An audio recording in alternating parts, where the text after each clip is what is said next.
This episode is brought to you by Absolute Landscapes. Absolute Landscapes is a landscape maintenance company that focuses heavily on commercial property maintenance. Call today for information about the services we provide and how we can best help you.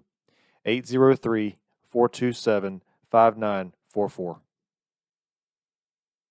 But yeah, so I think it's obvious that we're going to have a good conversation. Already getting into some good stuff here. So if you want to introduce yourself and just kind of say who you are, preface the conversation with anything that you think is relevant, and we'll dive into this thing. I'm Lauren Marie, founder of Wild Awake Woman. I am a reformed hustle bunny, playologist, lover of life, horse whisperer, and spiritual guidist. I am passionate about helping women reconnect to themselves and live life on their terms. Nice. Did you say horse whisperer? Yeah, I did. Yes, I did. So what is that? So I co-facilitate with horses in equine guided coaching. So the clients that I bring out that I meet with in person, I have a herd of 4 horses, and we go and basically play with the horses. It's awesome. Okay.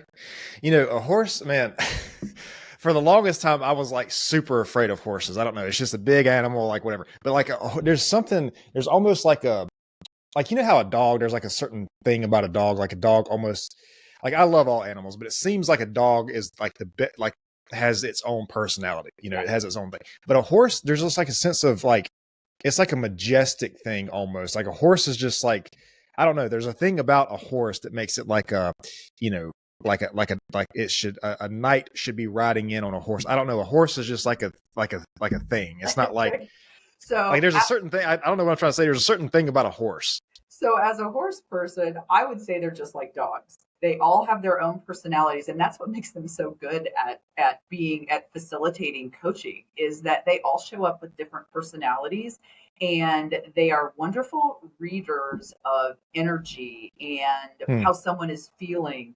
As prey animals, they have to live in the present 100% of the time. They don't regret what happened yesterday and who pushed them away from the watering hole. They're not concerned about where their meal is coming tomorrow. They're concerned about what is happening right now, because if they don't, then they will become food for somebody else. Now, obviously in the domestic world, they don't have to worry about predators so much. However, that is hardwired into them. And so as a result, they live in the here and now, and they teach us how to do the same thing. And they are excellent reads of energy. And so as mirrors back to us as people, we can get senses from them about, they'll sense if we're anxious, if we're relaxed, or however that is. And when working with a client, the horse will actually offer cues as to what's going on internally, something that I can talk to a client about like over and over again. But they may not realize it. And the horse will subtly do a movement or react in a certain way, which is a clue that there's something more going on. It's fascinating. It's wonderful. And yes, they are beautiful, majestic creatures, but as a horse person that's grown up with them almost my entire life, they're just like a big dog. Yeah. Well, if you think about it, man, you say that they connect, they can sense this energy with people. It's probably the case that over, the time of human existence, we've probably had more interactions with horses than we have dogs, because, at one point the horse was like our transportation, like people, rode horses or whatever. So I would think that we've had just as much, if not more, interactions with horses over, our existence as humans than we probably have with dogs. And it's crazy, like, because every horse dog interaction I've ever seen has been like, a bickering back and forth. It's almost like they're jealous of each other, like who's got the person. So it's crazy. So you work with your clients through with the, I guess, with the horses or something, or so how it works is it's all done on the ground. We don't ride, and we do lead them at times, and we brush them at times and things like that. But because the way that I work, it's more like my client is feeling something, trying to work through something, needs clarity. So we come to the herd with an idea of what is the intention? What are we trying to, what kind of answers do we want to have from the horses, or what can they show us? And so we'll just think about what that is. We'll go into the herd. We'll watch the herd dynamics. How do they interact with each other? What is that telling us? What can we observe from that? And then we'll interact with these horses one-on-one on the ground. And they'll if a person is thinking something in particular, and is concerned about something, the horse might come up and offer to hold what we call hold space for them. So it's more of this. It's more of an internal connection, which goes deeper than just talking, than just having a meaningful conversation. And then my whole role is just to ask these deep, meaningful conversations, to have my women start thinking about, what is it that I'm feeling? And really, most of us are really good at living above our shoulders, about thinking about everything and having that plan and needing answers for everything, that we forget that we have a body that gives us all sorts of signals if we'll tap into our five senses. And so this allows us to tap into our five senses and to think, what more is there? What more do I need to, how do I get my answers in a different way, not just by thinking through it, because oftentimes our mind leads us astray. Yeah, for sure. I think so. So the typical person that maybe comes to you, what's maybe some typical things that you see, some issues? Because I think you touched on finding. This is the way I understand this: finding self-identity through, or getting back to your self-identity when maybe you're kind of caught up in the world's identity of you, if that makes sense. Yeah. So many times the women that come to me are successful in some way. They are successful business owners. They have a successful career. They've checked off all the boxes that society's going to tell you that, college, career, marriage, children, nice house, great bank account, all of those things that they thought that would, at the end of all of that, it's like, okay, I'm going to feel fulfilled. I'm going to have meaning in my life. And then they check off one of those boxes. That doesn't happen. They run to the next thing. So they're constantly chasing that external validation because they're looking for meaning and fulfillment. And come to find out that isn't ever going to do that for them, because they have lost themselves along the way. So they don't really even know who they are. So when we work with the horses, we get a chance to kind of peel back all those layers, the layer of CEO, business owner, the label of wife, mother, sister, whatever that is, and really get to the core of what makes them tick. What do they like? What do they want more of in their life? And what do they really need less of in their life? And so that's the kind of thing that we bring to the horses. And we just talk about, I'm unhappy with this situation. And let's talk about, what is it that we can do in our lives, or that how can we change that? Or what are some things that we want to change? And by asking the right questions and co-facilitating with the horses, lots of times they'll have aha moments and they have these breakthroughs. I believe that we all have the answers inside of us. It's just a matter of bringing them forward. And sometimes we need a little bit of help to do that. Yeah, it's just, the thing is, man, that's a hell of an achievement to have, and then not really feel like you're connected to yourself, or that you're fulfilled with yourself, or that that's not really who you're supposed to be. So like when these people experience this and they have this, I don't want to say issue, but they have this question, I guess, that they're asking themselves, what's like a common answer to that question? Because if they're successful to the external appearance, if they're successful, I mean, is there a common thing that kind of gets these people get back to, as far as like, oh, this is actually me, not this thing? Because like I said, I think a lot of people would think that, a CEO or successful entrepreneur or business person, or, a successful person in your career, that's like a pinnacle for a lot of people, know? So if something's missing out of that, I'm just curious what that might be, like what the answer to that question might be. So I think that they've spent most of their lives reaching for something that they were told was what society's definition of success is.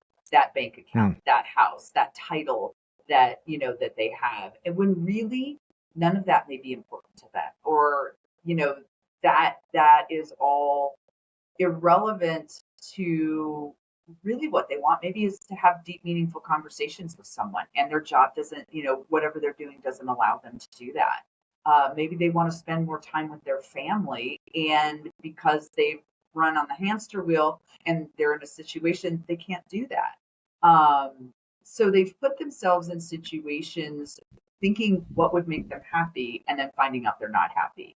And then on top of that, most of those people feel ashamed because, as you're saying, as you just described, it looks like they have everything going on. Like, why don't you like your life? And they don't want to tell people that because they're ashamed, because they know that others envy their life or would love to have the life that they have, but they're not happy.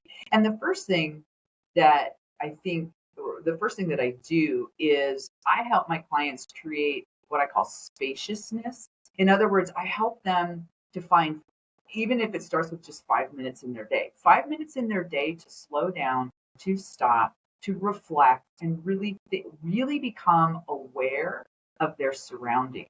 Because so often we are so busy running to that next thing and checking off the to-do list that we're not very self-aware. We're really, more than that, we're not aware of what's going on around you. What does your coffee taste like in the morning? What does it smell like when it's brewing?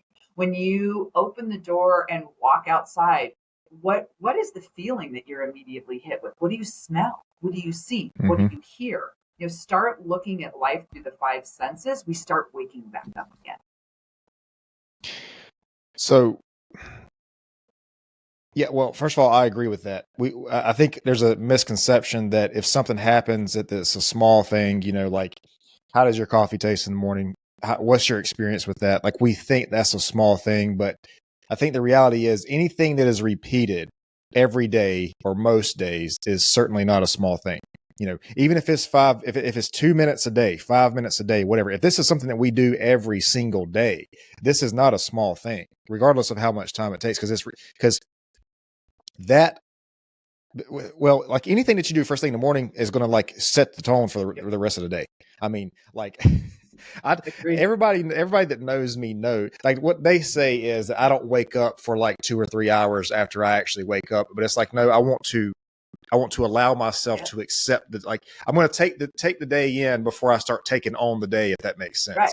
Totally. Like, I don't want to wake up and just be inundated with all this, this stuff. So, I let myself, I say that, and then simultaneously I do a cold plunge in the morning, which is like a very stressful thing, but it's like a voluntary stress, so it's different. But no. So we were talking about you were talking about these people being in these positions. Oh, I was going to say that so like a CEO or a successful business person, entrepreneur, the thing about that is to be in that role and then not be happy with that role. I think the problem is those positions consume a lot of time and energy. Yep. So it's like that's a lot of time and energy that is being spent not happy, basically. So what it sounds like to me is the question or the issue here is proportional to the role that these people are in, which means that if they do feel this thing, I imagine it's going to, like, if they're not happy with their own identity, or if they don't know what their own identity is, it's going to be more extreme if they're in these extreme positions, if that makes sense. It's not like they're at an entry level thing where they could probably easily go. And I'm not being disparaging against entry level. I'm just saying it'd probably be much more easy for them to transfer to somewhere else versus if they've worked their way up this thing and now they're in this spot.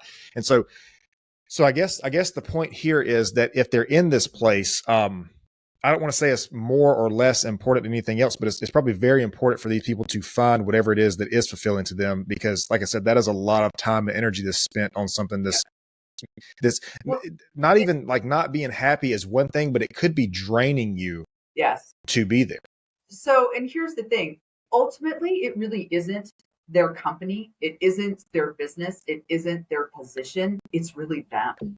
And so when they can find the piece of them that is ignited again, that flame, that flicker, if that reignites, then that person comes to everything that they touch they become more satisfied in their CEO role. They become more satisfied with their business. They start making decisions that will bring more joy into their life. Because to ask a CEO to step down because that's how he's going to be happy, or to ask a business owner to stop their business because that's ridiculous. I'm not going to ask my people to sell all their things and go out in the desert and become a hermit for the rest of their life. That's just not doable, and it's not definitely not doable for them. So it's like, okay, let's find the happy joy in you, and that's the person that we're going to bring. And can you tell me, so what is that for you? And lots of times they look at me and like, I don't know. Well, that's what we're going to do. We're going to go figure out what that is. And it starts by, like you said, if you don't know, if you are running through the day and you don't even know what your coffee tasted like this morning, that is a very simple thing. So it's time to start finding the extraordinary in the ordinary. And the more that you do that, the more you practice. Now, all of a sudden, you're like, oh, I heard the birds sing this morning. I really tasted my coffee. You train yourself, and you start to practice, and you train yourself that the awareness starts to grow because you're stopping long enough to allow that to start coming in. Yeah, that is a really good point because, I've tried to explain and talk to, and I've had conversations with people about the importance of the present moment and taking these things in and being present in this. Cause a lot of times people, like, not just people in these positions, everybody is busy. Like, everybody has so many things going on. There's so many different, like, they have kids and families and jobs and everything. And everybody's just so busy. And it's like, if you don't stop to experience your experience around you, you're going to miss it. It's like, what's the expression? Being so busy making a living that you forget to make a life or whatever. Yeah. It's crazy how easily these moments can pass you. So time is our only non-renewable resource. Once you use it, you lose it. We can't make it up. And so that's why it's so valuable, to really start looking at, what am I doing with all my time? Are there places in my life that I can add some space, that I can start working on being aware? I love that you start your morning actually 2 hours after you get up. So for the last 2 years, I've had the luxury, and I realize it's a luxury. I do not wake up by an alarm. I stopped setting my alarm. Now, I am definitely a morning person. So it's been so liberating just to be able to wake up when my body wants to wake up, which is usually between 4 and 5 in the morning. And I am a morning person, so that works for me. And then I spend the first hour moving extremely slow. Nothing is done. I am not rushing for my phone. I'm not rushing to my emails. I am just moving extremely slow and just taking in the morning and doing what I feel like I want to do. Like, I have 4 or 5 things that I like to journal. I like to meditate. I work out.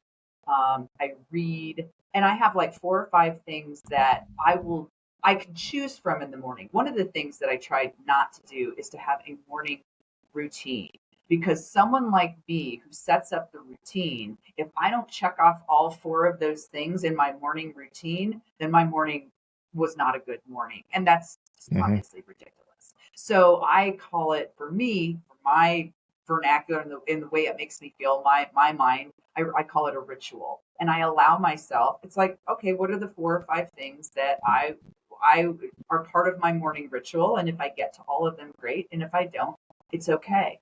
But like you, it's like my morning really doesn't start for an hour and a half to 2 hours as well. I love that you say this because, we hear these things like the average millionaire wakes up at 5 a.m. or, you have to work 12-hour days to be a successful business owner, or, you have to do X, Y, Z in the gym to be fit or whatever. And it's like, when we talk about this self-identity and what works for you, like, waking up 4 to 5 a.m. every day would not work for me. I would have zero productivity. But now, in saying that, also, I am the person who it's more likely for me to be working like 10, 11 p.m. or midnight, somewhere around there. Cause I'm more of a later person. So that would work for me. Not happening in my world. No. So Yeah. So, but I mean, the thing is, like, we hear these things like, oh, you're supposed to wake up at this time. You're supposed to, do this much in the gym or have this schedule, or you're supposed to work this many hours. And it's like, I'm not saying we have to reinvent the wheel, but I'm saying if something works for somebody else, that might not work for you. And you have to find whatever it is that is going to work for you. Maybe you are okay at waking up at 5 a.m. And listen, if that is your thing, then that's great, because you can wake up and you can have several hours on the world, as far as being ahead of whatever. But like, the way I see it is, if you're a person who works late at night, you're still going to be ahead those couple hours, whatever it is. It's just on the back end of it, So, but the reason for bringing it up, man, is you have to, like, anything that you're going to do, I feel like anything, whether it's a business, a fitness career, a relationship, a family, like, you have to be consistent at building these things and maintaining these things. And the only way you can be consistent is if you figure out a way that works for you. Right. Like the guy who works, I say this all the time, the guy who works 4 hours every single day is going to outwork the guy who works 16 hours one day. You know what I mean? Like, it's I mean, 28 hours versus 16 hours. And if you do the thing consistently, whatever that means for you, maybe that means if you have to give yourself 2 days off a week, whatever it is for you to be consistent with the thing, because we were talking about earlier about entrepreneurship and how it's kind of glamorized these days. And it seems like it's an overnight thing.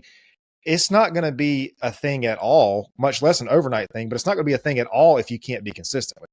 Because like the guy that you see on Instagram with the Lamborghini or whatever, he's been working 20 years before that picture. It's like, it's not like, but like, I think that's the important, and I think that kind of that's how I'm kind of relating to this conversation here, is because we talk about self-identity and what the world thinks we should do, and what the boxes that the world like draws out for us, and we try to fit into these boxes. And somebody, a very smart person, I think it was Einstein maybe, said, I think his quote is, everybody is a genius, but if you judge a fish by its ability to climb a tree, it will live its whole life thinking it's stupid. And it's like, dude, I do not know why. And it seems like I criticize the education system a lot on this podcast. Okay. But I'm just saying, like, this is the American education system, is like, if you do not go to university or continue the education in that way, it makes a lot of people feel like they don't have anything to offer. But I mean, like, dude, there are so many trades you can do. Like, first of all, creativity. There's almost zero things about creativity, entrepreneurship, art. Most public education systems do not cater those types of people.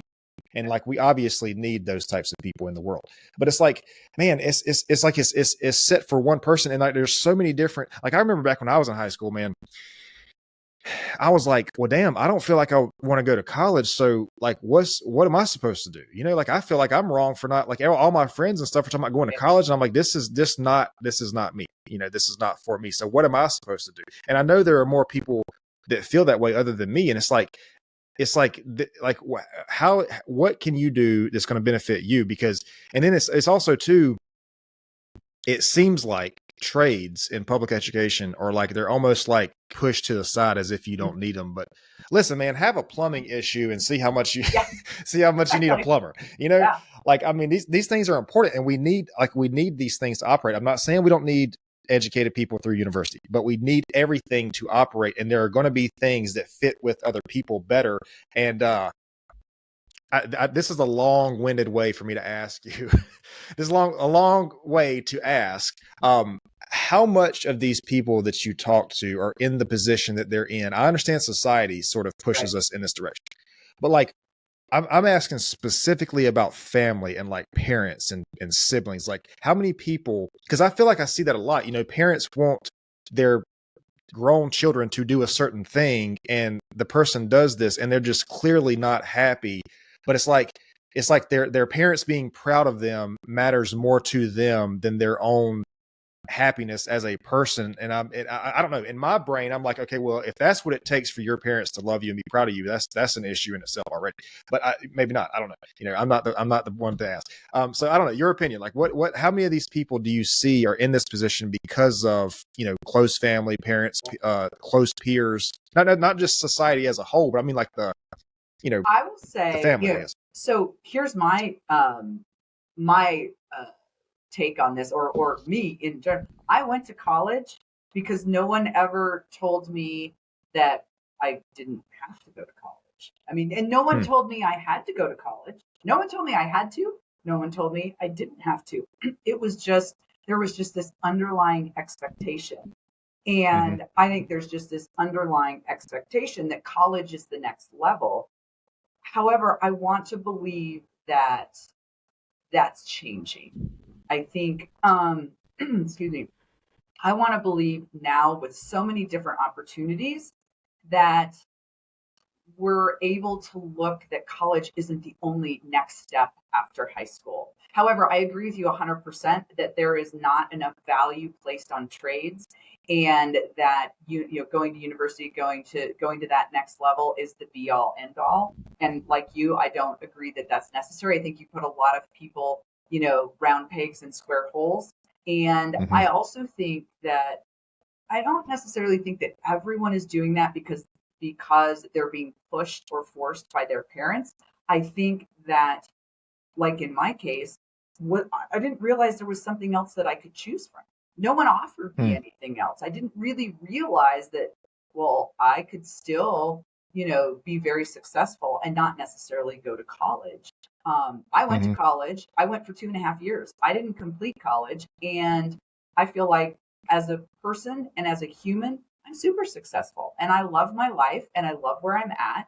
And I do not believe that that not finishing college was a detriment to me, because my personality is such is I'm a go-getter. I'm gonna take what I have and I'm gonna make something of it. And going to college and finishing it did not preclude me from doing that. I didn't feel like I was required to do that. And that was one of the biggest decisions that I made to quit. That was my decision. I didn't want to be there. I knew I didn't want to be there. I knew that there was something else I wanted to do. That was a hard decision because, of course, I knew my parents wanted me to be there.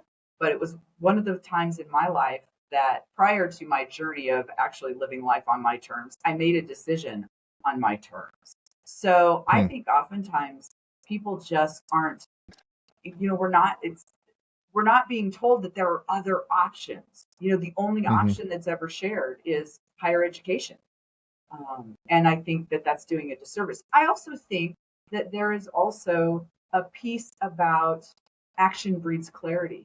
Maybe we think we want to go to college. Maybe we think that that's the next thing for us. How do you know? And also my big beef is at 17 and 18, I was 17 when I went to college. How do I know what the heck I want to be for the rest of my life? How do I know? Right. And they make you, they ask you to choose a major. I'm like, I have no idea because I haven't experienced enough in life to really know. And I think that there are those people that know. I was not one of them. And so I needed to go experience life to figure out what I really wanted to do. So, yeah, that's kind of why, man. That's kind of why I feel like the later portion of our public education system, so that, I don't know, whatever it is, 9th, 10th, 11th, 12th grade type thing. I think there should be more focus on like how the world works because, like we don't know anything about, unless we experience it ourselves, and unless we're fortunate enough to have parents that teach us. We don't know really how the world works. Like we don't know about taxes. We don't know about debt. We don't know about these things. And so if you're just pushing education, but it's like the education is very limited to whatever the degree is that you're pursuing. I mean, you have to ask yourself, like, is that really an education? But I want to clear the air too, because it sounds like I'm being disparaging against all parents. I'm trying not to. I'm really not trying to.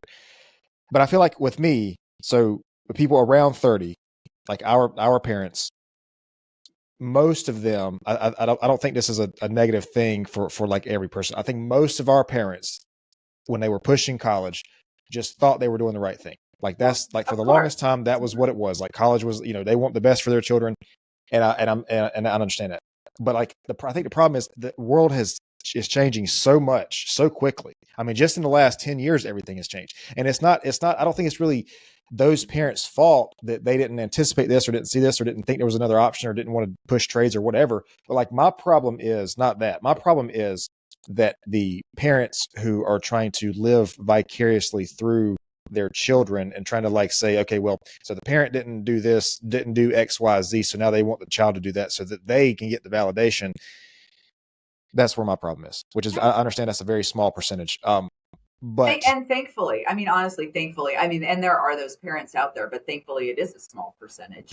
mhm, And I, like I said, as I said before, I am hoping, and I see it a little bit that the tides are changing and parents today realize that higher education isn't the be all end all and are allowing their children to have choices and to explore what those choices are. I know that, I have a daughter who has two daughters, and that is and both of them, my daughter and her husband are lawyers, so obviously highly mm, educated.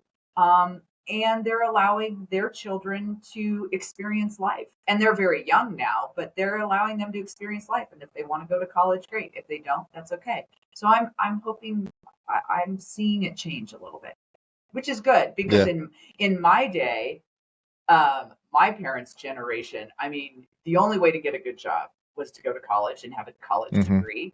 And honestly, when I was looking for jobs, oftentimes it would say, "What's your college degree?" And of course, I didn't have one, and so I didn't qualify. And that used to make me mad because for me, it's like I have more life experience than any college yep, educated uh, person coming out of college right now. I can work rings around those people because I have life experience. And yep. they were just at that point in time, they were still hung up on having a degree. And see, that's the thing. Like, there are things that experience will teach you that a textbook simply Right? cannot. And I understand that you had to put yourself on the front lines for that, and you have to get out there and experience that, or Mhm. be fortunate enough to have somebody who has that experience teach you that. And I understand that. But it's like, experience, man, is like, this is one thing that I say all the time, like about starting the business, like having a business or whatever. It's like you could get to a point, and maybe the business doesn't succeed. A lot of businesses don't, but you can get to the point where the business, maybe it fails, but you have that experience. You Right. became that person in the process, and that can't be taken from you. Like, that is you can't put a value on that. Well, Um, I always say every failure is a lesson. There's always is an opportunity for a lesson. And my mantra is fail fast, fail often. Because you're right, it's the hmm, only way to learn. I mean, if everything is handed to us or everything goes well, are you really learning? I mean, you are to some degree, but I think we learn most in the failures and in the hard times. And when our backs are against the wall or things aren't going how we had anticipated, then that's where uh, we get to decide how are we going to look at this and what can we learn from it. And mhm. also my feeling is I want to look at those situations that way, or that situation that I went through that was really difficult was a waste of time, and I don't want to believe that I wasted all of that time in that difficult situation to not get Right. anything out of it. I absolutely 100% agree, and that's why that's one of the things that I'm talking about that I wish the public education system would teach about life, is how to handle these hard things, how to handle failure or uh, difficulties or adversity or disappointment. Because I mean, that is a very key aspect to life, man. You have to know how to handle hard things, unless you're just going to try to avoid hard things your whole life. And I mean, good luck with that. I don't I don't know how well that's going to work for you. Yeah. Um, Well, it's so a we're lot of talking. those people are alcoholics, drug addicts. That's how they're avoiding the hard Well, things. and that's the thing, because, and this is what I've talked to people in the past before about this too. Like I don't think the problem is, the emotions or the life or whatever. It's the inability to deal with these kind of things. I mean, I think you hit it on the head. I think that's where most addictions come from, is the inability to uh, process whatever the emotion is. Because you hear a lot of people who have insert whatever addiction. There's like a lot of times there's like an emotional trigger, like a stressor or Of something like course. that, and it's like we just don't know. We haven't been. A lot of us, most of us, haven't been taught how to No. process these negative emotions. We do it by alcohol or overeating or Right. whatever it is. I mean, we do it in these unhealthy ways, and I just feel like if we were able to learn, and I'm not saying that I am in no means the person to do this, but if it's through the education system or whatever, if we can just learn how to process these things and handle this in a more healthier way, I don't see how that would not help us. Well, there's hope. I Um, mean, there's hope there when you have a foundation or something behind you to think that, okay, I'm I know how to handle this, or if I don't know how to handle this, I know where I can get help, that kind of thing. So yeah, there's just not hope. So we're talking a lot about people who,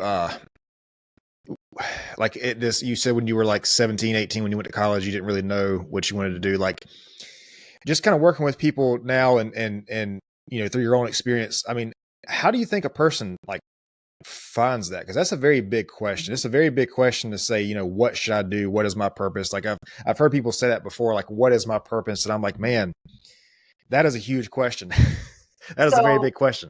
So I do things a little bit differently in terms of I look at purpose slightly different because I went through that whole journey too. What's my purpose? What's my meaning in life? What am I supposed to be doing? What's that big thing that, am I missing something? What am I supposed to be doing?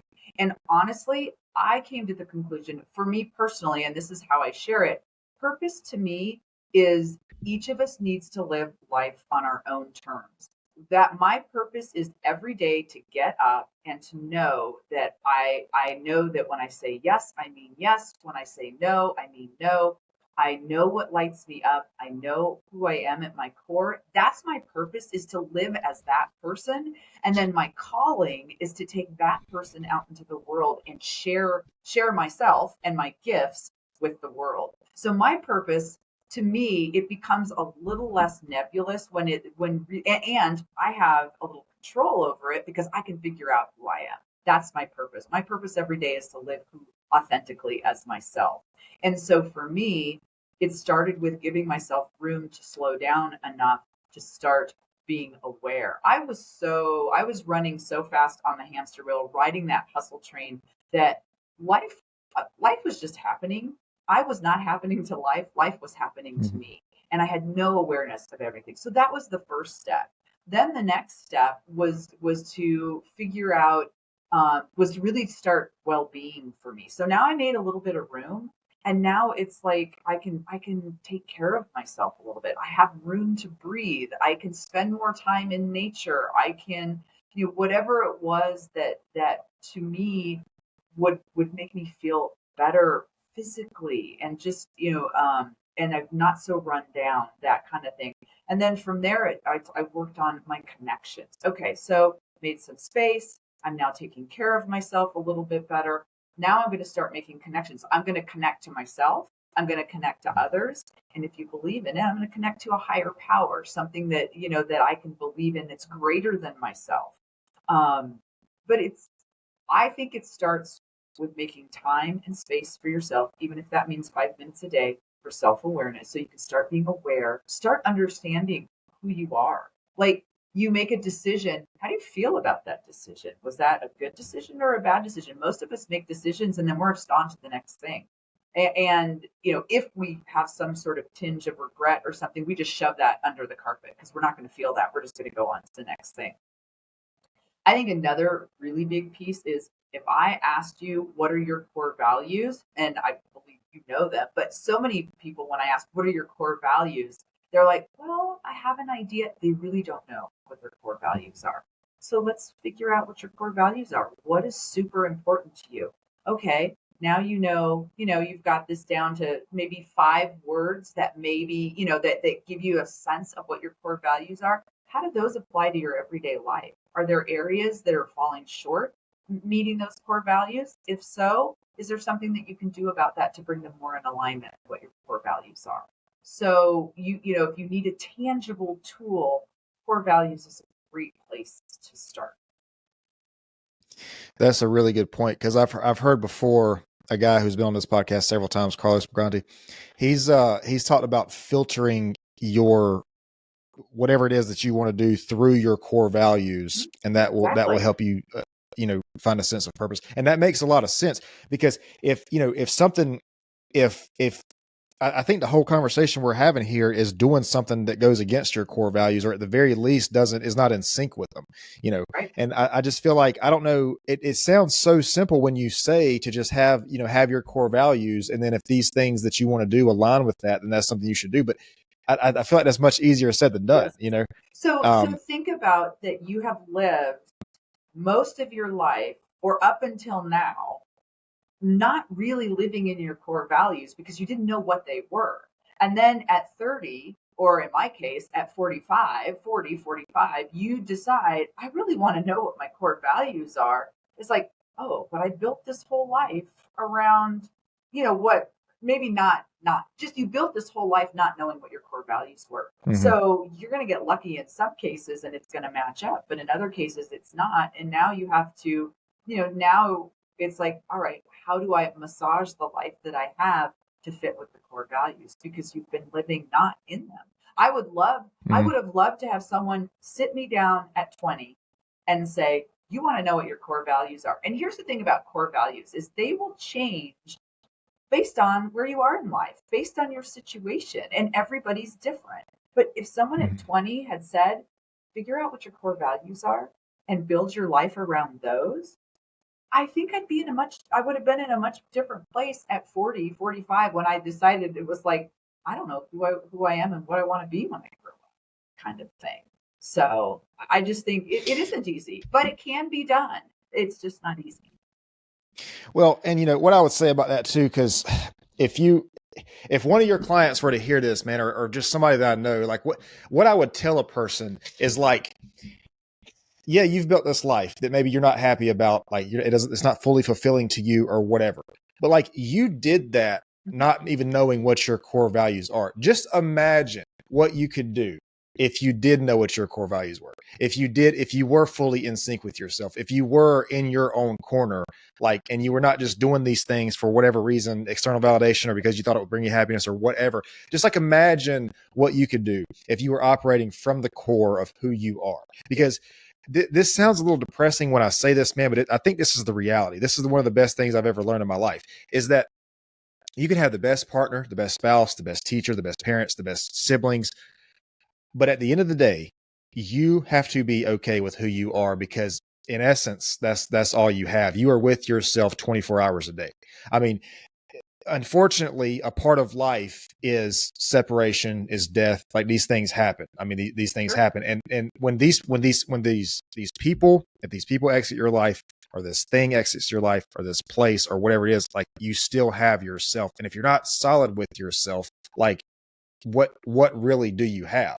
I mean, this is why like shadow work, like things like shadow work, like I'm such a big fan of people doing shadow work, because it's so easy for all of us to point fingers at other people, and we don't realize that some of the traits we might not like in another person is traits that we see in ourselves that maybe we're not conscious of, but we don't like those traits. Like I'll just pick on myself for right now. For example, if I see a person who is like overly confident or overly arrogant, that really bothers me, because I know that I have the potential to be like that. But now, if I explain that story, it's because I came from a place where I was not a confident person. So I had to teach myself how to be confident. And, all arrogance is a disguise for insecurity. It's like trying to trick yourself into thinking that you're not insecure, but you really are. Well, arrogant people. And you're trying to trick everybody else, not only yourself, but you're trying to trick everybody else as well. Yeah, if a person has to go around and brag about things, like there's clearly something going on there. So like, I just had to kind of, but what I'm trying to say is you can take whatever that problem is, whether it's arrogance or you can become confident with that same energy. It's like a fork in the road, it's like a fork in the road. You can go this way or you can go this way. Another thing about that confidence, like I talk about confidence a lot, building confidence, I think it's just keeping the promises you make to yourself. Like, if you tell yourself you're going to wake up at a certain time to go to the gym or run or whatever, because when you do that over a certain period of time, you begin to trust yourself. And I think by definition, that's what self-confidence is being able to trust yourself. But then the reason I say that is because that leads us into that you only have yourself. Like you have intuition and you have thoughts and you have feelings about things, and you say, well, okay, I think my life should go in this direction. But it's like, how do you really trust that intuition if you don't have that relationship with yourself? If you have a thought like that and you say, okay, I think I should pursue this thing in my life, but then you look back over your life and it's like every agreement or promise that you made to yourself you didn't keep. It's like, well, damn, man. I mean, can I even trust myself? Like, is this something I should even do? Versus if you keep the promises that you make to yourself, then you're like, okay, well, I think this is what I want to do. People might not agree with it. It might not make sense to them, but I just feel in my soul that this is what I'm supposed to do. And if you have that backing you up, man, I don't see how yes, you'll have things that challenge that, but it's like when you are supporting yourself, I don't know, there's an African proverb, when there is no enemy within, the enemy outside can do you no harm. And it's like if you know where you're at, if you know who you are, if you know where you want to be, if you can just trust yourself, man, that's like I I'm gonna get also off on a though tangent here. I also think no, but I think there has to be a grace component because sometimes we do mess up, sometimes we don't follow through, sometimes Absolutely. so Yep. there's got and when we are solid in our foundation, we also allow ourselves grace and we will give ourselves grace. Yep. And, when we're not, that's when we beat ourselves up for not following through or not doing. But I Right. think, grace is also important in that component because we aren't perfect. None of us. Right. Exactly. And I think that's where like self-love comes in because, if we have a friend or whatever, like we would never say certain things to them or do certain things to them, but it's like we had this negative self-talk. So it's like, if you wouldn't say this to another person, why are you saying this to yourself? If you wouldn't think this of another person, why are you thinking this to yourself? Because again, it goes back to you are in your corner. You are what you are, the person that you have. So yeah, absolutely. If you have a bad day, you need to be gracious with yourself, but the graciousness does not need to be an excuse for the bad day, if Sure. that makes sense. Sure. Because I think self-love, man, that's a whole nother rabbit hole. It's a huge topic. It really is. And you want to talk about a difficult thing to master. It's very difficult. It's challenging. It's crazy because I just had a guy. This was just a general conversation, man. He's a guy I met, and I see him in a restaurant every once in a while. I go in there. He was asking me. He was like, "Man, how do I love myself?" And he was kind of intoxicated, but I could tell that. I could tell that this was like coming from a real place. Those are real questions. When people get drunk, the real stuff comes out. So that's a real question from him.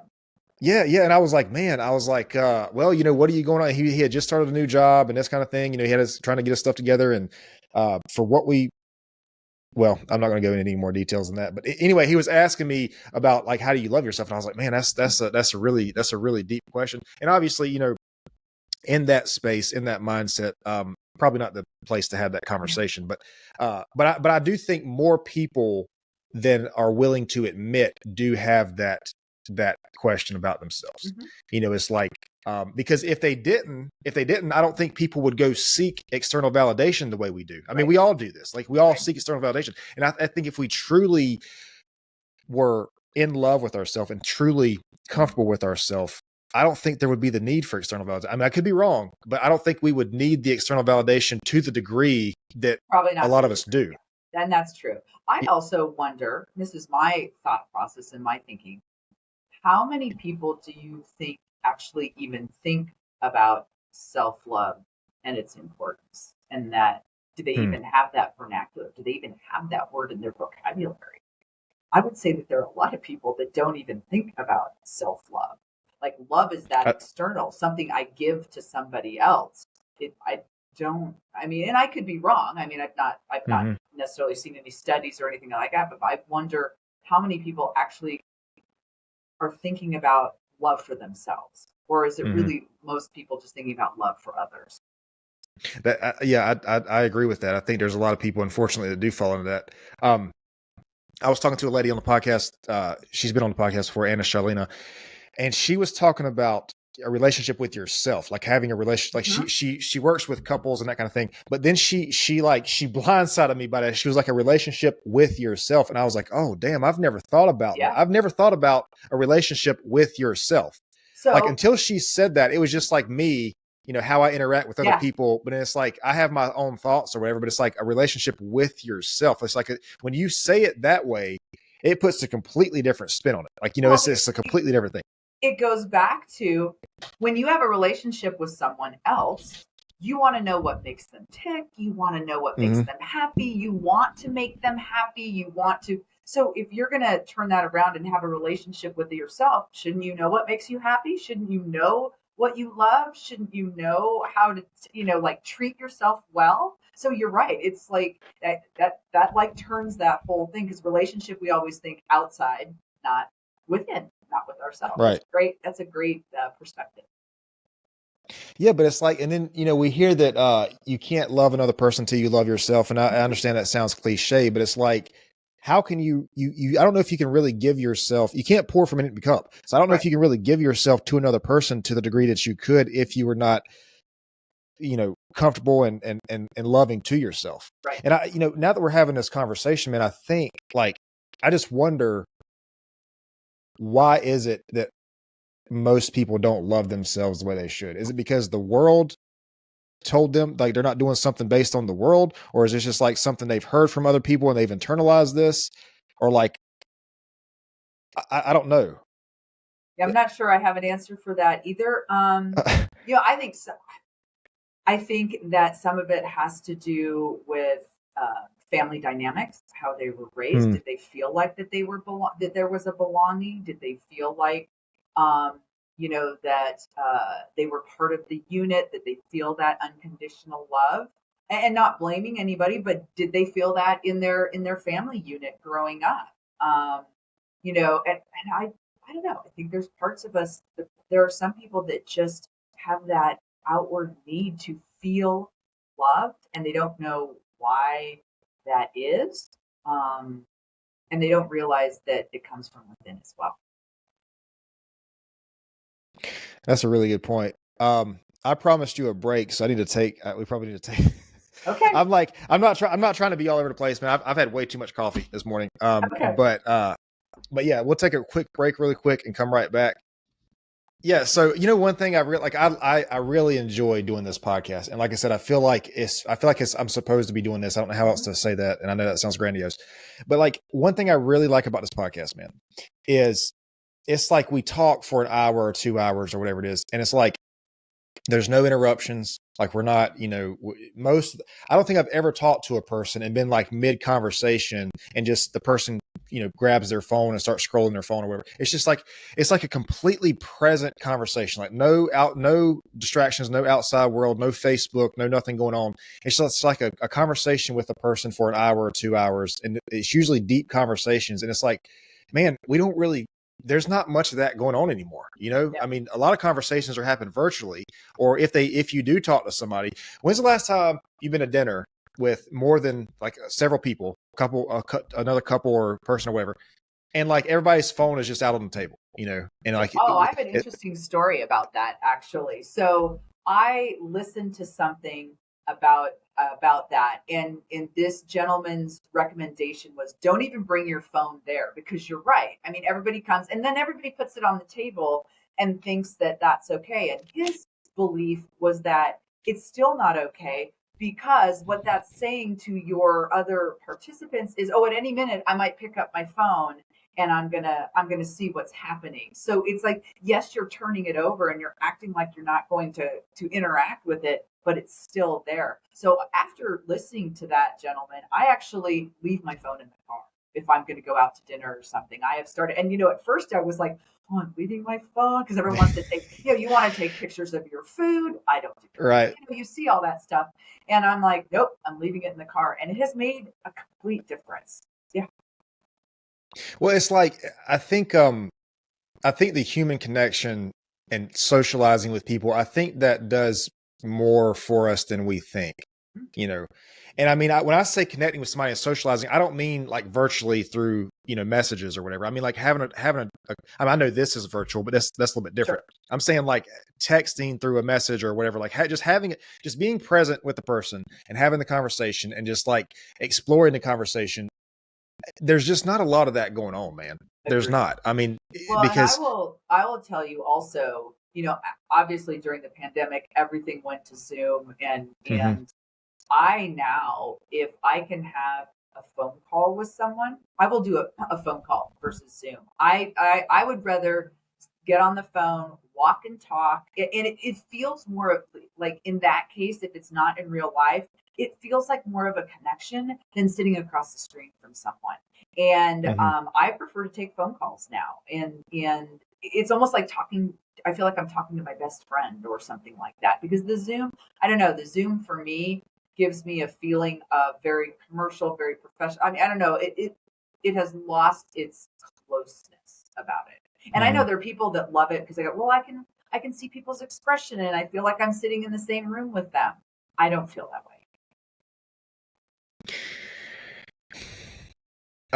Yeah, I think the Zoom thing is very limited. And I mean, with this is like the most practical thing we can do, really. But I do think that there is a even with this, if you're using this like as your main form of communication, there is a certain like, yes, we can see each other, we can interact, but it's still limited. You know what I mean? Mm-hmm. It's not like with you, if you're talking to a person in person. And if you're a person who is either, if you've studied this or you're just naturally gifted this way, gifted through noticing things like body language and stuff like that, Mm-hmm. you can see these things with a person. With you're out with several people. I've never done a Zoom call. Well, I have, but not on the podcast. With more than two people. So when you're in these like big Zoom groups and there's like 4 or 5 whatever people there's. But I imagine that's not really. There's almost zero one-on-one connection there. It's like you're talking to a screen of people, really. It's not the same as the other thing that you miss, and this is at least from my experience in those Zoom calls that have like 5 people, and these aren't like webinars. These are just like 5 friends getting together, and we're going to get together on Zoom. What I find I miss and I see happening is you miss the cue that who's going to talk next. So you all start talking over each other, or someone will start to talk and the next person, because it seems to me over Zoom through that screen, you miss that cue of who's going to talk next. Whereas if you're sitting around a table, you just sense that, you feel that, how that, it just flows much easier. At least that has been my experience. And sometimes that's even hard in person, because I know Joe Rogan obviously has a very big podcast, and he says that one of the reasons he uses headphones is for that reason. You can hear yourself speak, and it makes it much easier to avoid speaking over other people. And it's like right now I can hear myself speak, and I know some people might not. Some people might not like that, but I know me. I can hear myself speak. If I'm speaking to you or somebody else, I can hear myself.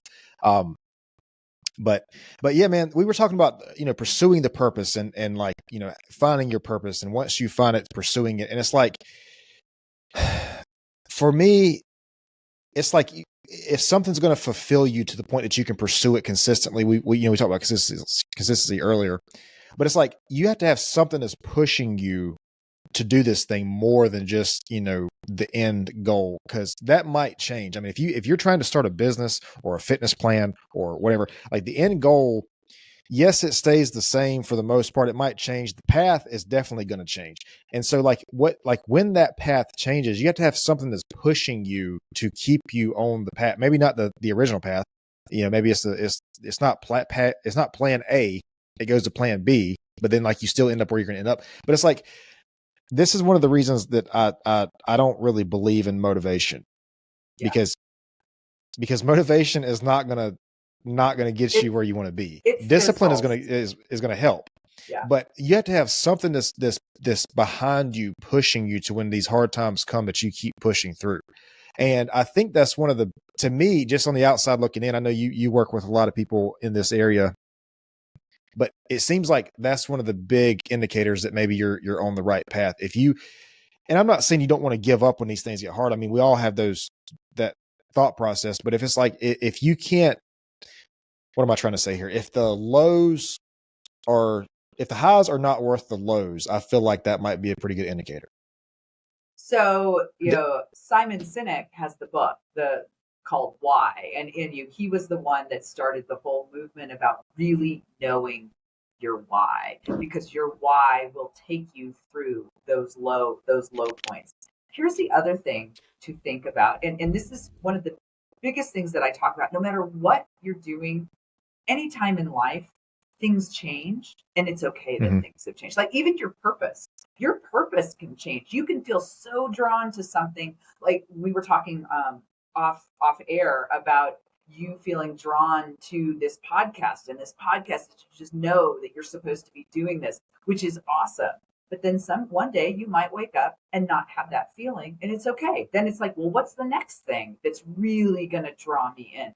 So that's the other thing. I think people, and this is kind of a tangent, but I think people get stuck on I need to find my purpose, and that's all I'm going to do. My purpose is going to be my purpose until I die.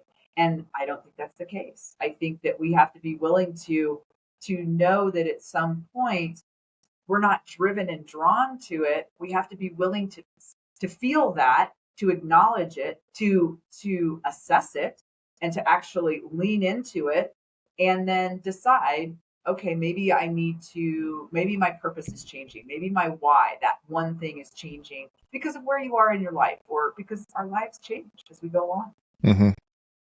And this is why, I know purpose is different for everybody, and it's going to be like whatever their thing is. But this is why I'm a big fan of labeling purpose as a trait instead of as a thing or a destination. Because if you say, my purpose is to have a business, or my purpose is to have a podcast. Let's just say if a person says my purpose is to be a teacher, an educator. It's like being in that role of a teacher is like, if that's your end goal, that's okay. There's nothing wrong with that. But I'm saying, if that is different from saying I am a person who teaches people, like I am a person who educates people.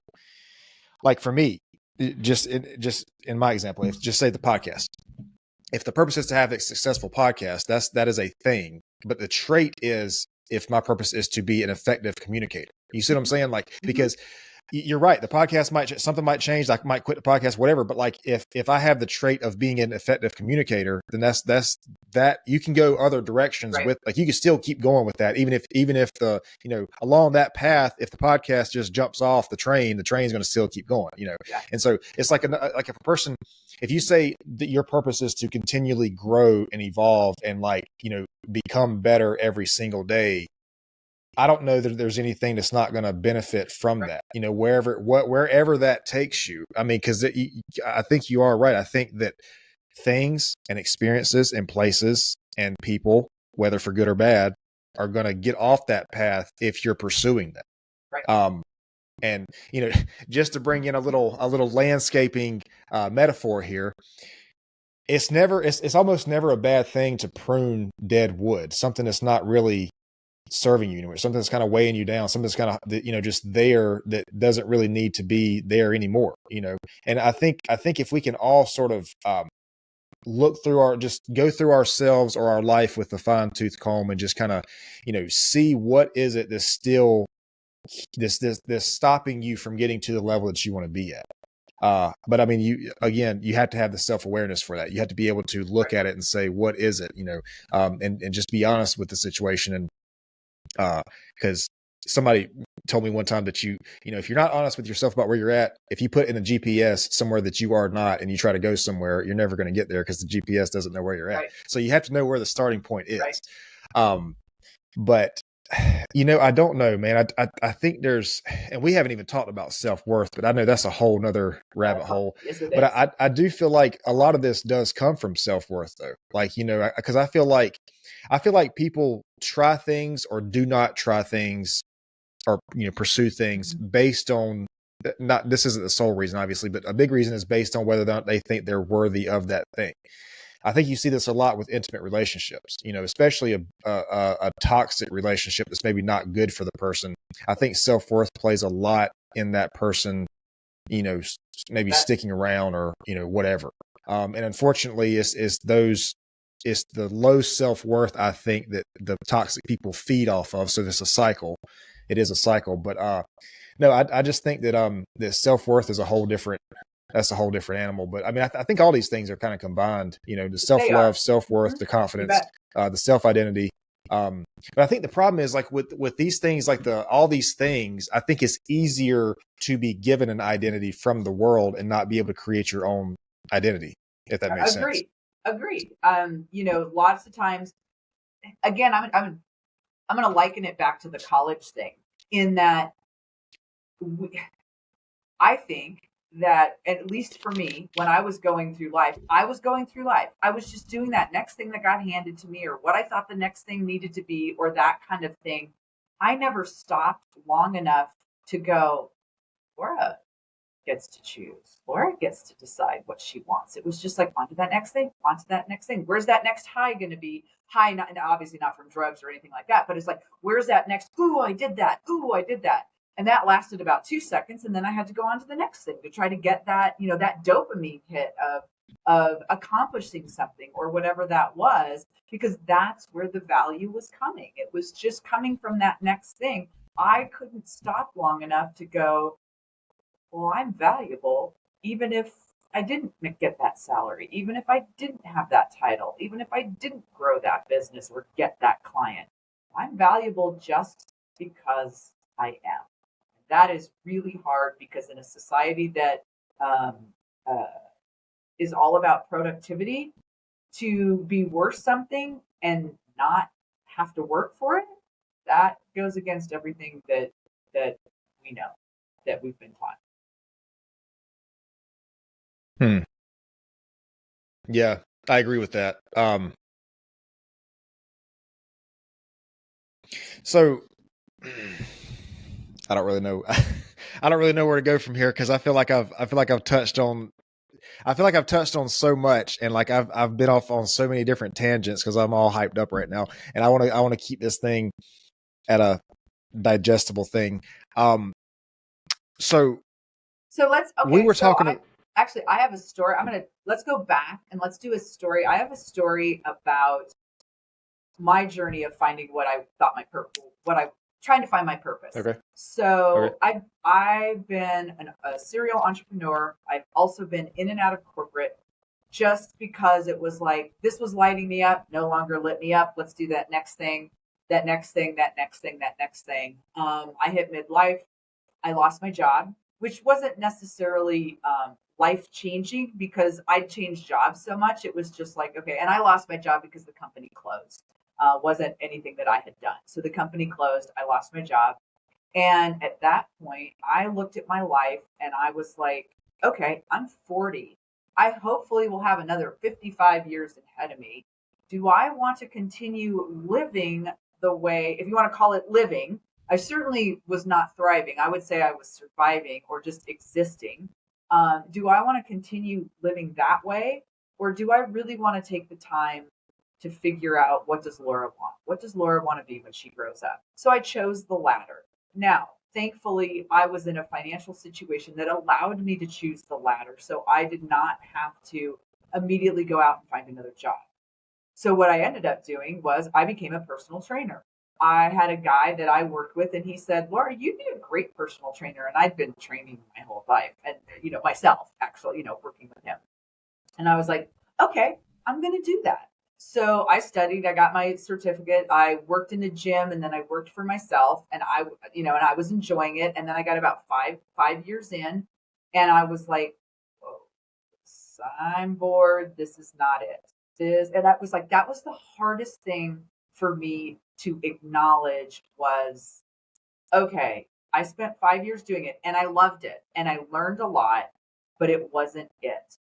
But what I did realize, again, going back to everything, there's learning in everything. It was like, okay, what about this? What about being a personal trainer did I like?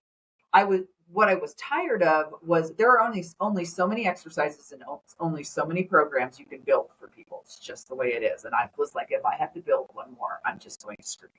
So it was like, what I did realize is, for 45 minutes in the day, now again, just like you and I in this podcast, I was having a meaningful conversation. I cared about my clients. They told me about what was going on in their lives. I was like the bartender in the gym. And yet I got super close to my clients. We talked about life. We worked, I offered suggestions, and I realized, well, it is the coaching that I like. It just doesn't have to be in the gym. I really enjoyed meaningful conversations. I enjoyed helping people. I enjoyed asking the hard questions and asking questions that really got people to start thinking about their lives and the things that they wanted to change. And I'm like, I want to get paid to do that. And so that's what I've done ever since. It's all about building connections, having great conversations, and watching people light up and realize that there is more to life than where they're at right now, that they have the possibilities. That life is our playground. We get to play curious. Yeah, see, I love that, man, because that is almost verbatim what I was saying earlier about, you can build this thing, you can do this thing, and if it doesn't work, you still have that experience. You still have what it taught you. Which to you sounds like you got a revelation out of it, which was that you like that connection with these people. You like, connecting with these people, which led you into another thing. And that's what I'm saying. Like, it's not, because going back to the first part of our conversation, like a person as a CEO or a high level executive or a successful business owner, like that's a lot of time and energy that has been put into that thing to get to that point. And I imagine that it is very difficult to step away from that thing if it's not what you should be doing, if it's not serving you or whatever. But it's like, you can take that with you into another thing. I mean, I'm not just saying just transfer from one company to another. I'm saying, like, if you're a person that's in that position, there's certainly something that you can take, that you have learned, that you can put into another direction of life. And this is what I'm saying. Again, goes back to what I just said. If your purpose is continuous growth and evolution, these things that you learn along the way can be taken to your next destination, your next stop. And that stop maybe is for the next decade, maybe it's for the next 5 years, maybe it's for the rest of your life. I don't know. That's for each person. But the point is that, like in your story, that you sort of, I think from what it sounds like, you sort of learned what it was that you even wanted, that you even liked about this thing, and you kind of took that to the next thing. And that's what I'm saying. That's the whole thing.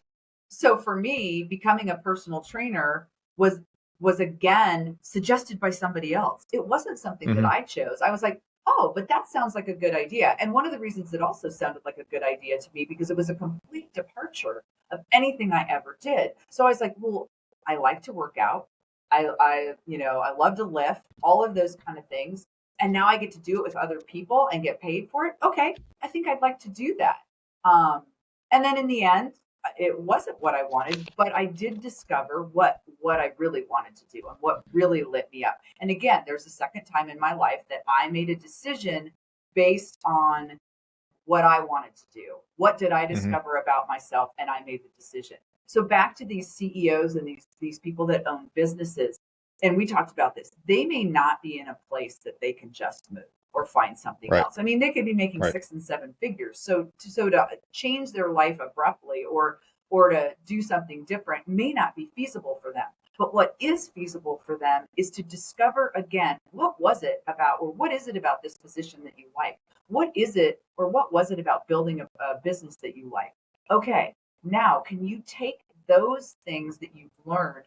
Where can you apply that outside of being a CEO, outside of being a business owner, and enjoy and find something that brings you that joy outside of that position or business?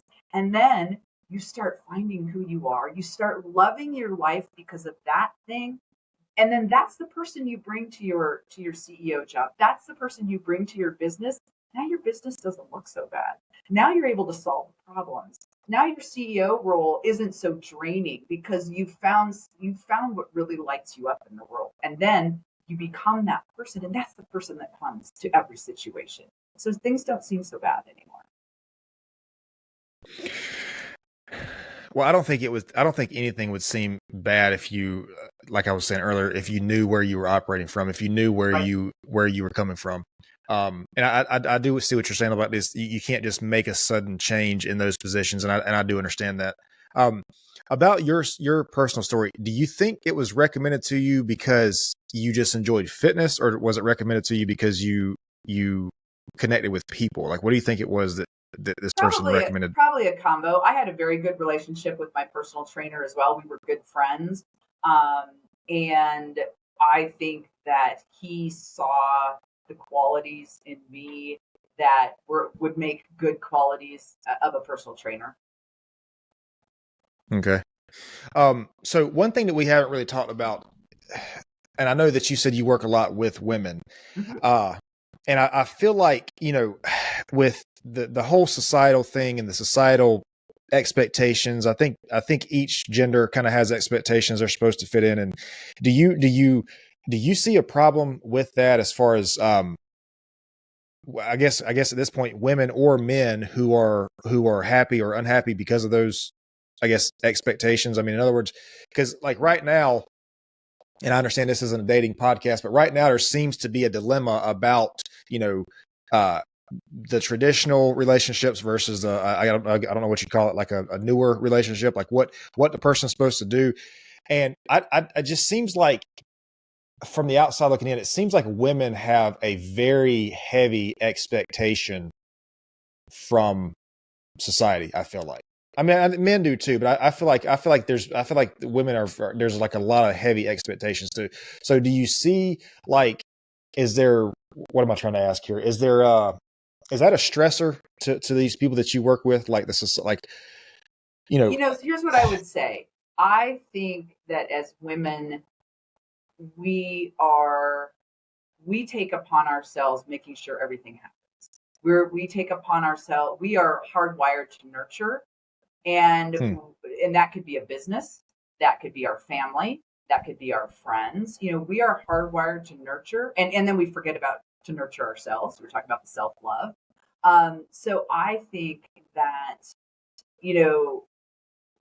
it's also what's modeled for us. We're always taking care of other people, not taking care of ourselves. We're always out there, trying to do our best. And I just think that you're right. I think that that's what we think and what we think is expected of us. We just take care of it all. We're the do all, be all. And that puts a lot of pressure because we can't. There's just no way to do that.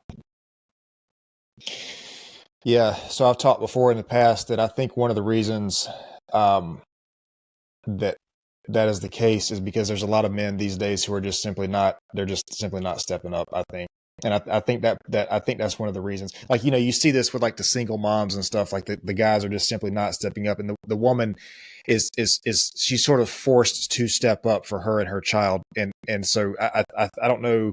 I'm not saying there's one person or one part to blame or not to blame. I'm just saying that I think I think there's a reason that, we have the differences that we have. And I think that the beauty of it is that those differences can exist in harmony.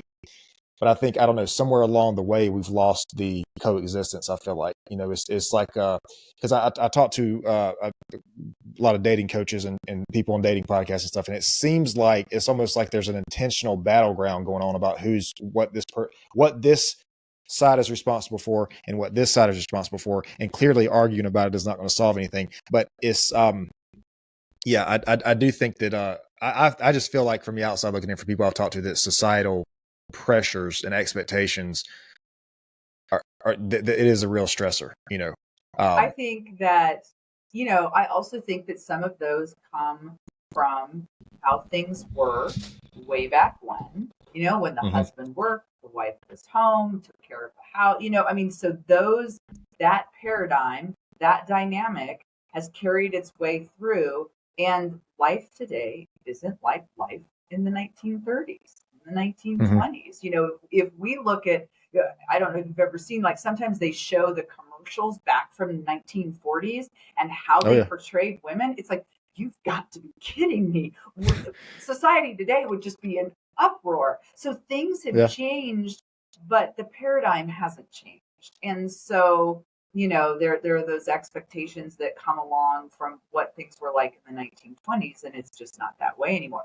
And with that said, we as women have to not buy into it and start showing up differently. It's yes, men may not be stepping up, but as women, we also have a role in stepping up and out of how we want things to be. And sometimes that's really hard for us because it goes against what what's modeled for us or what's just kind of inherent in us. Yeah. Yeah, that's an interesting topic to explore, man, because you're right. There clearly have been so many changes, and it's like, at what point do we? I don't know, because I still know families who reiterate not the same from the 20s, obviously, but something close to that sort of. And I've always said, like, look, whatever works for you. If it works for you and your partner, like, just do that thing, man. Goes back to the self-identity. I guess maybe this isn't a different identity as a couple. I think we have the same issue, because we think that, if we're in a partnership with somebody, intimate partnership, and we think that what is supposed to be is a certain way, it's like, dude, just whatever, like however it's going to work for you, it's going to work for you. You can't just try to fit in. Like, it's crazy how unique every single relationship is.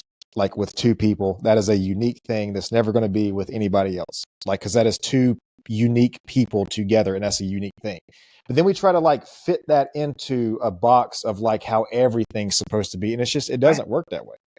Like, I mean, it's not going to work. Just like everything else we talked about, it's not going to work for everybody. It's not going to work for you the way it works for everybody else. Right. And I wish that more people would, and not just in intimate relationships, just every aspect of life. I wish people would just take a chance on themselves, man. Just like do what's going to fulfill you and make you whatever it is that you need to be, that's going to be happy, like love yourself and be fulfilled with yourself. You have to, here's the first thing though, you have to have a safe environment to do that. And if you don't feel like you have a safe environment, and depending on what that is, it could be your friendships, it could be your work, it could be your relationship at home. In order to show up and start exploring that, there has to be a safe space. So maybe that safe space is with a coach, is with a trusted friend, that kind of thing, because you can really get hurt if you start working on those in a situation that is not safe. And safe meaning you feel comfortable, you're listened to, you're offered advice or thoughts or a perspective, but you're also allowed to have your own. Yeah, I see that. I could see that. So I'm going to have to, here in a little bit, I'm going to have to close this thing out. Before I forget this portion, where can you be found? Do you have a website? Do you have social media? Best place to find me is on wildawakewoman.com. And that will also take you to all my social media channels. I have Facebook, I have LinkedIn, and Instagram. So you can find me on Instagram at Living Wild Awake. That's my main social media channel.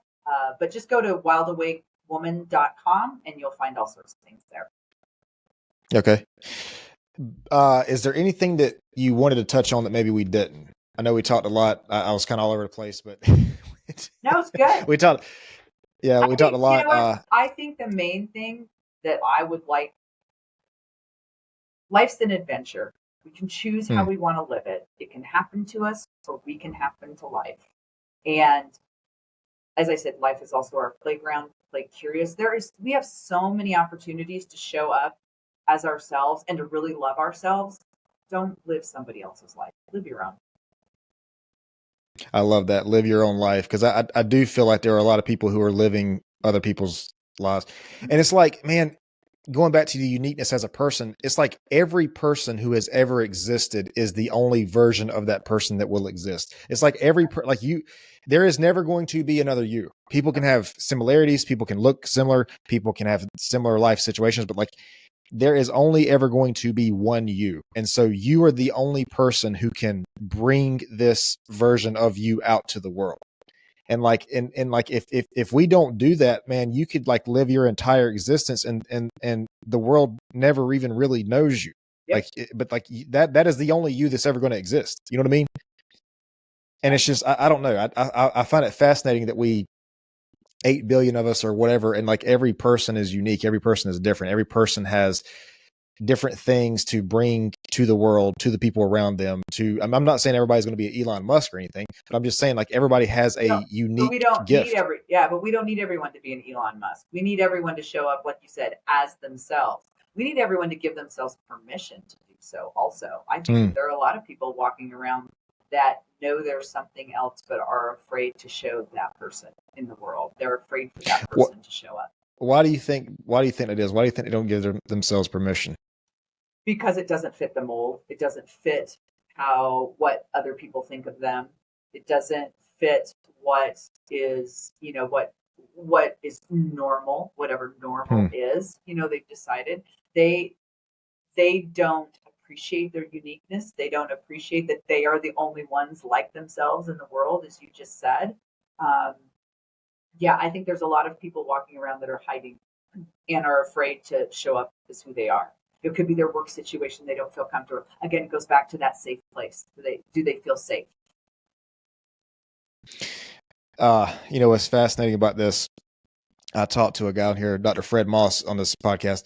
He says, I think what he said was, people protect who they are by showing you who they're not. Mm-hmm. Yeah, well said. Well said. Exactly. And I was like, dude, that makes a lot of sense. Like, we protect, but it's like, if like, what is the consequence of that? I mean, yes, you don't give yourself to the world, but like, I imagine there's only so much of that you can probably tolerate, right? Like, I mean, at some point you have to say, look, I've had enough of this. Like, this is, They tell you the number one, I don't know if you've read it, but one of the number one regrets of the dying is they did not live life how they wanted to live life. I don't want to be that person. You don't want to be that person. And I would venture to guess most of the population doesn't want to be that person. So, take a cue from that. Don't go to your deathbed not knowing if you lived life to the fullest or not. Don't question that. Live life to the fullest, whatever that means for you. For some people that could be, jumping out of airplanes. For someone else, it could be, doing a reading program for children, whatever that is. Just know on your deathbed that without beyond a shadow of a doubt that you live life to the fullest. Yeah, that's very scary to think about being there and then thinking back about like, man, I wish I would have done this. You can't change that. You're done. That's it. It goes back to time being the only resource that is not renewable. Once it's done, it's done. Gosh, I think that's a really big motivating factor for me, is like, because sometimes I do think about that, man. I'll think about, like, if I'm lucky enough to be, 90 or 100 years old or whatever it is, like, I don't know, just what are you going to think of? Like, how are you going to look back? And I mean, even like, like I said, we're all busy. We all have things going on, but even looking back and wishing, which is something that I think about a lot, like wishing, like, man, what if I had just taken like more, like another day off, you know what I mean? Like like more time off. Like, what if I just, rested more or whatever? I mean, I don't know, but whatever it is, taking another vacation or whatever, and like, those are real things. Like, that's like a real thought. But then it's like balancing. Talk about being on your deathbed. One of the things that I do with my people is I ask them, you have passed.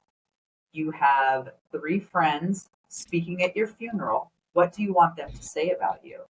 And that helps people to think about, how do I want to live my life? Because that's what I want them to be saying about me in my eulogy.